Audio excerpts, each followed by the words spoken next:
Good evening, September 3rd, 2024. This is Mary Connolly in Jacksonville. And every time you think you're completely done with the Bundy saga, um, he went over capital punishment and he's talking to Conversation of a Killer. It's very disturbing to me. And why he didn't choose Florida had nothing to do with capital punishment, and he researched it because he had been here possibly 3 times before. He was here in 68. We know he was here in 67. And then also he was at the Gator Inn. It may have been 68 because the girl said her mother saw him when she was a child. When she was born in 61, Linda and Lisa King, King, and they saw him there. So a child could be 8 years old. If she was 8, that might have been 68. That's pretty young. But anyway, this is about books.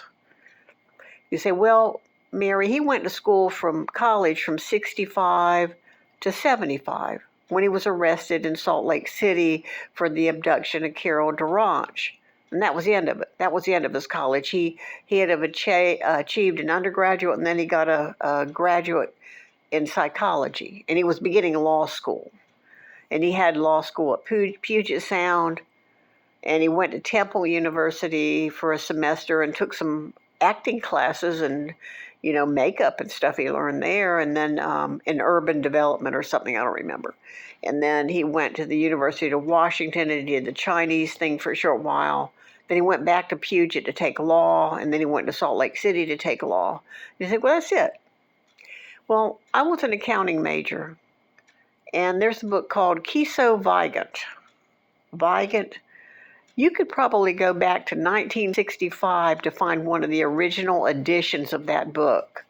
Same with Glemm and Becker studies. They go all the way back.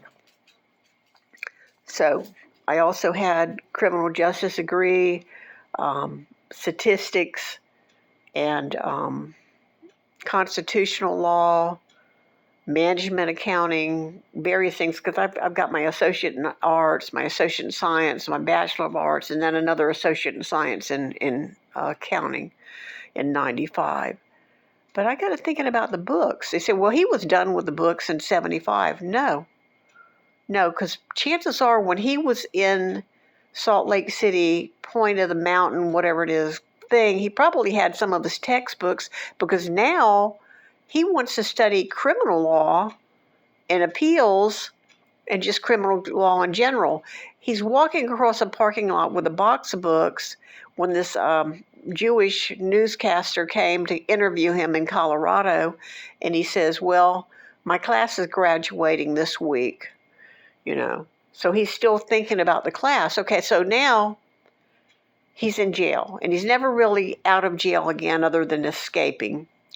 So he escapes in 77. All his law books are on the bed, which helps him go up to this vent in the ceiling, because he had to climb up there and he had to jump, so he had to have a little extra space.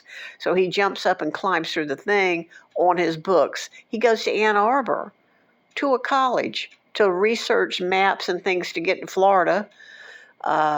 He comes to Florida and he audits during a 6 weeks, we'll call it 6 weeks, what was it, like January to February, really? No, let's see, no, he left, January through February, so about 6 weeks. But they said that even during that time, he audited a few classes and went in and listened to different seminars and stuff. He said, well, I'll audit this class. They said he did do that. And you said, well, then that's the end of it. There's no more college books. No, that's not true. He continued to read rules of evidence by the FBI, and he studied what now had become profiling. But let's say I take a class in criminal justice called Society and Deviant Behavior, or Statistics, or let's say Deviant Behavior, or Early Childhood Development. The teacher that teaches that class might teach it for 20 years. The book, let's say it was published first in 1968, you may get the 12th edition and he's still teaching 68, 70, 78, 88. He's still teaching the same course. Small business administration. They may, Princeton, New Jersey, Princeton, they choose some of the textbooks and stuff, but some of them textbooks might be around 20, 30 years. Kiso Vigan. So when you hear him speak, and it seems like, gosh, this is contemporary, this is new, this is some of the same courses, the rudiments of it are still sometimes even the textbook is just a different edition. That teacher may say, let's say I'm an accounting teacher, and I teach fundamentals of accounting, accounting 1, and small business administration. Those are the 3 things I teach as an adjunct professor. The books I use may be the same book. I may go back and forth on a couple books, but the same type of book for 20, 25 years. So even though he died in 89, he was still reading about criminal justice, and nobody didn't avail him of these books. Even when he was in Florida State Prison in Rayford, he probably was still getting textbooks from the FBI.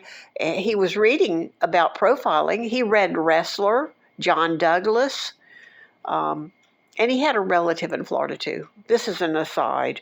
I think one of his aunts lived in the Big Bend, Clearwater type area, south of Tallahassee. He even says, well, do you ever see your uncle anymore? He said, yeah, they dropped by when they went to see a relative. Well, Florida's a peninsula.